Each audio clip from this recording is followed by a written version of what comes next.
Hey, welcome back, everybody, and thank you for joining us for another episode of the Bob's Transportation Podcast. Number one again.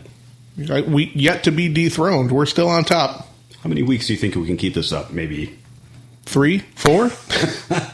Literally, all it takes is one of our drivers to start a podcast, and they're probably going to win. Yeah, that could happen. But we'll make sure to block them. How are you today? I am living the dream. Yeah? Yep, just another day in safety paradise. Enjoying the beautiful fall weather out there?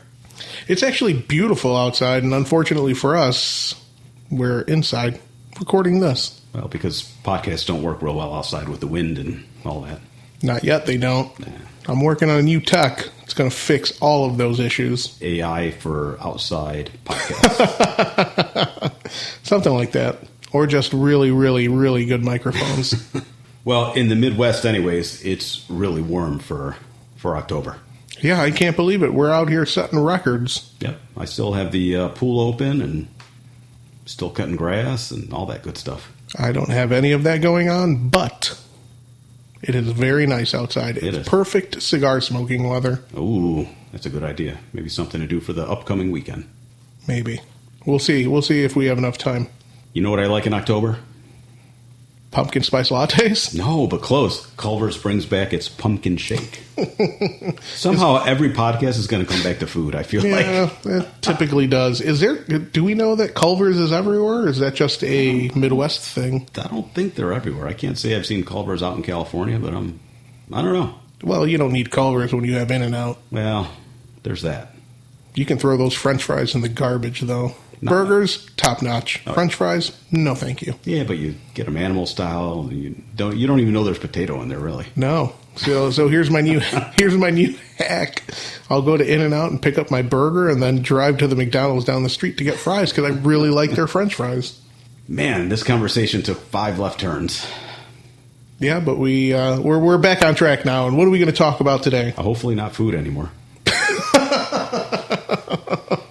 Okay, on today's podcast, what are we going to talk about? What is the focus of today's show? We're getting into fall weather, which means a change for our drivers out there. Yep, seasons change, weather's changing. Eventually, I think it's going to change everywhere. And to get everybody better prepared for that, we've got 10 fall driving tips. All good tips. Also, I don't recall if our partners are going to mention it or not, but don't swerve if a deer gets in front of you. Oh, that's key. Don't swerve. Every driver in our fleet knows how I feel about deer and small critters. Yeah, just drive right through them. I'm not saying is upset the truck, flip over. Nope, just drive right through them. I'm not saying you're going to get extra points for making them fly. No, we can't do that. But you might. That's wrong-ish. But you might. Drive straight through. Don't hit the brakes. Don't swerve. Drive straight through. Number 1 fall tip, right? Yeah, that's the first fall tip you're going to get.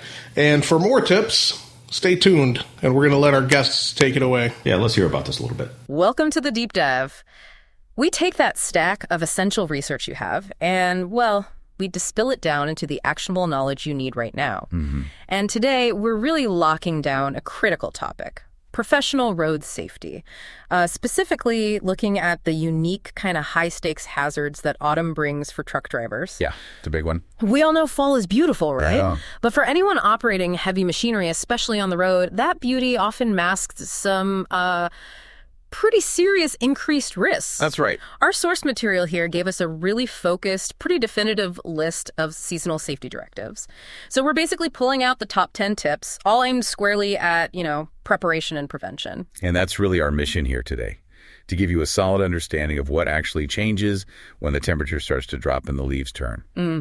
We've sort of organized these critical points into 3 main areas. First, we'll look at dynamic, sometimes surprising road hazards. Yeah. Second, dealing with visibility challenges in that volatile fall weather. And third, those essential mechanical checks that honestly become life-saving maintenance as winter gets closer. Makes sense. Fall means shorter days. You've got heavier traffic, both human and agricultural activity, and just this sudden surge in unpredictable obstacles. Exactly. So let's unpack this, maybe starting with those immediate challenges, the things we share the road with, right? So when we talk dynamic road hazards, we're focusing on things that, well, maybe shouldn't be on the road, but are, and they're moving, starting with that sudden influx of school traffic and farmers. Precisely. Tip number 1 really centers on extreme caution around school zones. And for drivers on long hauls, this means really staying alert for those school bus stop ahead signs. Even on rural routes. No, absolutely. Even on rural routes. Yeah. You need to be ready to stop basically at a moment's notice. It's not just city schools you worry about. You got crossing guards, distracted parents dropping kids off. It's everywhere. Yeah, that shift from summer vacation mode back to those rigid school schedules, it definitely means you're dealing with a lot more maybe hurried, maybe distracted people in congested areas. For sure. And at the same time, we've got tip 2, anticipating farm activity.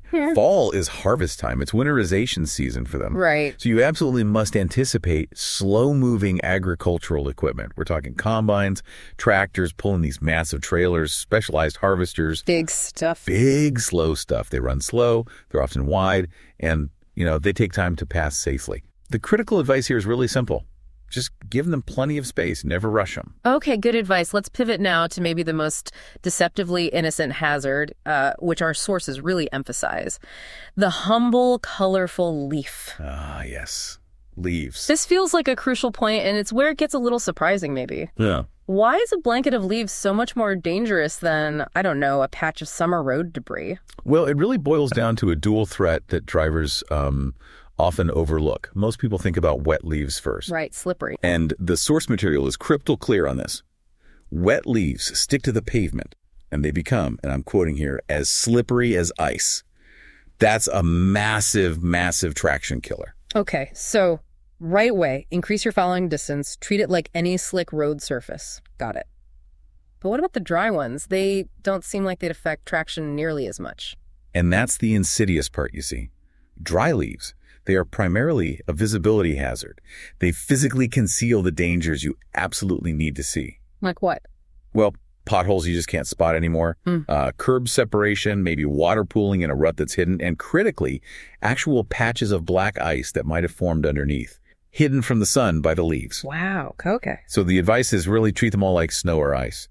Increase that following distance, and look specifically for leaves that are, quote, glistening with moisture. That's your big red flag. And importantly, near towns, residential areas, those leaf piles on the side of the street, they're basically irresistible playgrounds for kids. So a driver has to treat any movement near those piles with extreme suspicion. Like a child could dart out any second. That same level of vigilance really extends right into tip 4, which is the surge in wildlife activity, especially deer. Ah, deer season. Exactly. They become much more active in the fall, primarily because it's mating season. This means they're moving greater distances, crossing more roads, and they're especially active around dawn and dusk. Okay, so what's the specific technique here? I mean, how do you spot them when they're sort of blending into the tree line, especially at night or twilight? You actually need to consciously adjust your road scanning pattern. So when you're passing through or even just near wooded areas, you have to deliberately shift your focus. Look to the sides of the road maybe every 6 to 8 seconds. Okay. And look low, specifically for reflections, what the source calls a deer's eye shine. It's caused by your headlights hitting their eyes deep in the woods or right on the shoulder. Gotcha. That little glint. That glint, exactly. And slowing down through these identified high-risk corridors, it's just non-negotiable. Deer collisions are incredibly frequent and, frankly, very costly during this season. All right, so we've covered the moving obstacles, kids, farmers, deer. Let's transition now into fighting the elements themselves. Fall brings some pretty severe challenges related to light and, well, volatility. Since the days are getting shorter, drivers are just spending substantially more time operating at dusk and in darkness. And that connects immediately to tip 5, managing solar glare. A lot of people forget about the mechanics of the sun's angle in fall and winter. How so? Well, the sun is just lower in the sky for a longer part of the day, and this generates significantly more intense glare, especially right on the horizon during sunrises and sunsets. Yeah. That blinding low sun is incredibly frustrating. It can completely white out your view of traffic signals, other vehicles, even pedestrians sometimes. Exactly. And the solution, while simple, is often overlooked until it's, too late. Always have a high-quality set of polarized sunglasses handy, and make sure your visors are correctly adjusted and actually functional. Simple stuff, but critical. If you can't see, you can't react. Good point. Okay, let's pivot from light to moisture and temperature drops, which brings us neatly to tip 6, dealing with fog. Right. Cooler mornings definitely increase the likelihood of fog. It drastically reduces visibility, particularly at higher elevations or maybe near bodies of water. So what's the protocol? The fog protocol is pretty precise and really non-negotiable. First, slow down immediately. Obvious, maybe, but essential. Second, use only your low-beam headlights. Not high beams. No, definitely not. High beams just reflect all that moisture back into your eyes, making visibility even worse. And third, this is critical, you must double your standard 7-second following distance. Double it. Wow. Yes. Fog absolutely destroys your depth perception, so that extra distance is pretty much your only real safeguard. Okay. These rapid changes in temperature and visibility, they really underscore the importance of tip 7, don't they?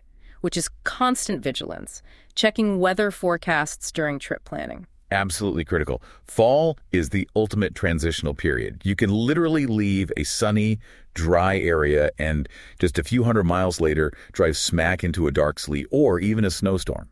Especially on longer runs. Especially on long runs. And if we connect this to the bigger picture, mountains become really serious trouble spots. Rain can transition to sleet or snow incredibly quickly up there. Right. And this is where you have to start thinking almost like an engineer, anticipating where black ice might form first. We know shady spots, like under overpasses and bridges. They are always the first places it forms, often hours before the main road surface ice is over. Because they cool faster, right? Exposed underneath. Exactly. That requires hyper-awareness because those little microclimates can totally betray the general temperature reading on your dash or the weather report. So, okay, once the elements do turn against you, and maybe you encounter that black ice, it's not just about being aware anymore. It immediately becomes a mechanical survival issue, right?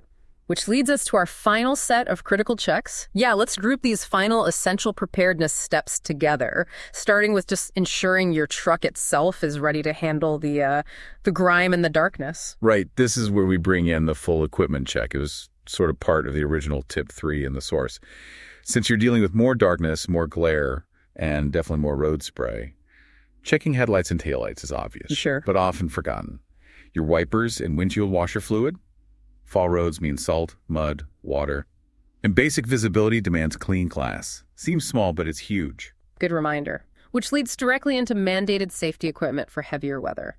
Tire chains. That's tip 8. Yeah, and this is really a matter of legal readiness as much as safety. Chain laws start picking in early, sometimes as early as September in mountainous states like Colorado and California. Wow, September. Yep. And they follow nationally shortly after that. Yeah. You absolutely must ensure your chains are packed, that they're in good condition, and crucially, that you actually brush up on the proper installation technique before you need them. Don't learn it on the side of the road in a blizzard. Please don't. Don't learn that skill while you're shivering and stressed. Practice beforehand. Okay, solid advice. Let's talk about the final and maybe often overlooked mechanical detail. Tip 9, the fifth wheel. This is fascinating because it shows how even minor temperature changes can potentially lead to, well, catastrophic connection failures. Yeah, what's really interesting here is simply how cold interacts with lubrication. When the weather gets cold, the grease on the fifth wheel thickens up significantly. Yeah. And this seemingly minor change actually slows down the entire locking mechanism. Huh. And if you don't know that's happening, you might think you've made a clean hookup when you haven't. That's exactly the danger. The thickening grease prevents those internal locking mechanisms, the coupling jaws, from snapping fully and quickly into place. So if you rush the pull-away test, you might feel a connection, but it's not actually secure. Scary. It is. The critical directive here is simply patience. Always wait until you clearly hear those jaws fully engage and lock before you drive away.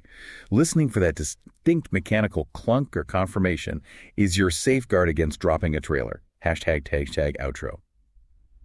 So if we were to sort of synthesize the core message from all these key safety tips, fall safety for professional drivers really is a blend, isn't it? It's heightened environmental awareness, watching for those hidden dangers like slippery leaves and mating wildlife. It's elemental preparedness, managing those twin threats of blinding glare and early black ice. And it's a real commitment to detailed mechanical diligence, whether that's just checking your wipers, knowing how to chain up properly, or confirming that crucial fifth wheel lock every single time. Yeah, absolutely. And this knowledge hopefully provides you, the listener, with a crucial shortcut, a way to be truly well prepared for a season that's just full of unique, high-stakes variables that go way beyond just watching the air temperature gauge. Well said. All right. That was pretty good, huh?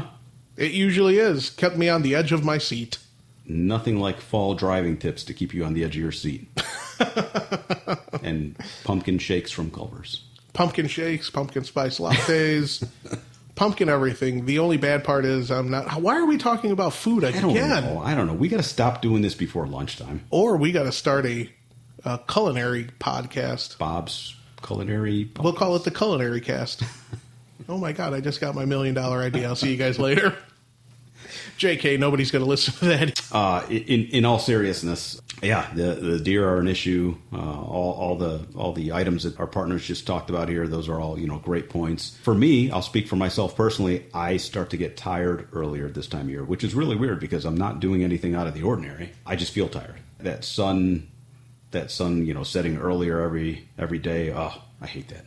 Yeah, I don't think anybody's a fan of the daylight savings time change. No. And I'm, for the past couple of years, I've been thinking or reading that they're going to get away from it. I was just going to say this. Didn't they say they were going to get rid of this? I don't know what I got to do or who's going to pull the string that needs to be pulled.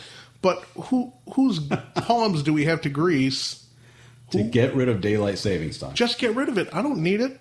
Yeah. Farmers, I don't believe, need it anymore. I don't think isn't there like they got rid of it in Arizona, didn't they? Yeah, there's certain parts of the country where they just said no. But I'm definitely not moving to Arizona just for that. It's so hot out there. I'm too big to be there. Yeah, and I heard they don't have great food. Wait, what just happened?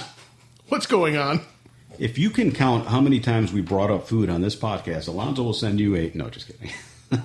A double cheeseburger with 2 bites taken out of it. Ooh, and a pumpkin shake from Culver's. That's it. I know where I'm going for dinner tonight. Just saying. 7 p.m. tonight. If you want to find me, you know where I'll be. Hey, no free ads. No free ads on the podcast anymore. Culver's, send us over some concrete shakes or whatever they're called. Not sponsored, but we could be. Hey, I'm not going to say no to a butter burger. I think that's what they sell there.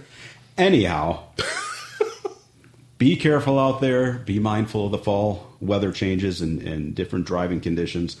Look out for the wet leaves on the ground that's going to cause traction issues. Head on a swivel, always. Yeah, definitely. Be mindful when you're out on the road. Be cautious of your surroundings. Keep yourself safe and everybody else around you as safe as you can. Absolutely. We'll see you guys on the next one. Keep it safe, everybody.